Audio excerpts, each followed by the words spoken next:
عربی کی شاعری جو ہے جیسے دوسری زبانوں میں شاعری ایک اٹھی ہے، انٹروڈیوس ہوئی ہے، ایک آزادانہ شاعری، ہم کہتے ہیں کہ الشعر الموزون اور ایک الشعر الحر، تو میں نے آزادانہ شاعری زیادہ کی ہے۔ ویسے تو اس کا میں کیا سکتا ہوں، اس کا عنوان ہے الخاطرہ عن تعزیز الانتماء العربی، استغرقت فی التعلیم کل شبابی، اشتغلت فی البحث جل حیاتی، غرست حب العلم فی طلابی، بدأت عمری فی العربیات، وجہت قلمی للادبیات، بدأت الى شت البلاد الرحلات، تخرجت من الکلیات والجامعات، بحثت عن النظریات والعقلیات،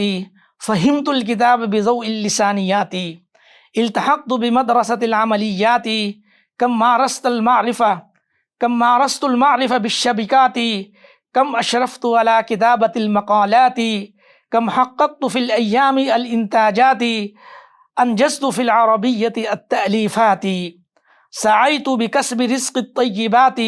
ها هي أن أموت مع التمنيات، بنعمة حفظ القرآن والإيمانيات،